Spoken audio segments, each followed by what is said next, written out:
बिस्मिल्लाहिर्रहमानिर्रहीम। आज फवाद चौधरी साहब ने एक खास बयान देते हुए कहा है कि उन्होंने खादिम रज़ी साहब और उनके कुछ साथियों के ऊपर बगावत का और दहशतगर्दी का मुकदमा जो है वो बना दिया है।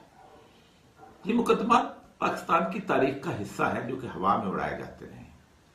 हबीब जालब पर मुखावत का मुकदमा बना था, फैज अहमद फैज पर बगावत का मुकदमा बना था, वली खान पर बना था, उसके साथ साथ खौसबक बुज़ंजो पर अताउल्लाह महंगर किस लीडर पर मुकदमा बने थे और उसके बाद वो जो थे वो आज कहाँ हैं और किस जगह पर हैं। जो मुकदमा बनाने वाले कहाँ थे और कहाँ चले गए।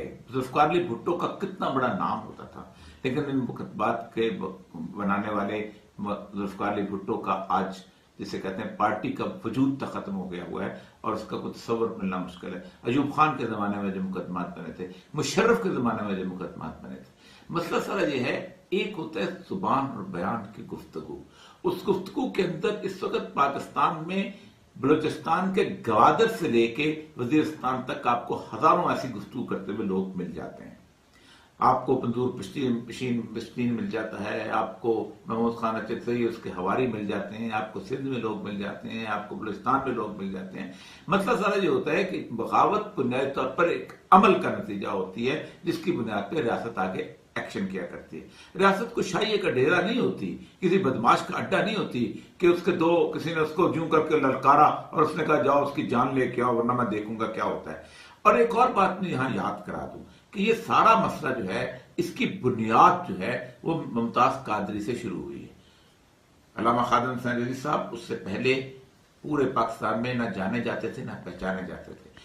मुमताज कादरी के बाद उनका एक तस्वर उभरा, उन्होंने उस कॉज को आगे बढ़ाया, एक अमन पसंद हैसियत से उन्होंने उसके जनाजे को लीड किया और एक पत्थर भी नहीं टूटा इतने जनाजे के बाद।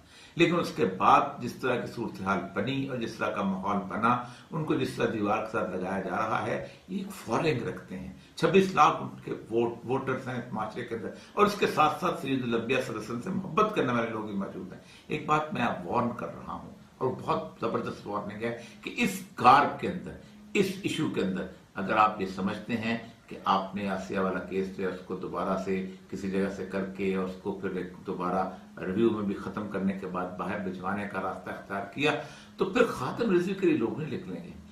उस हुर्मत रसूल के मामले के अंदर जरूर निकलेंगे जिसको आप बुरी तरह हैंडल कर रहे हैं। ये बड़ी आसानी से हैंडल हो जाने वाला केस है, लेकिन उसका बुरी तरह हैंडल कर रहे हैं।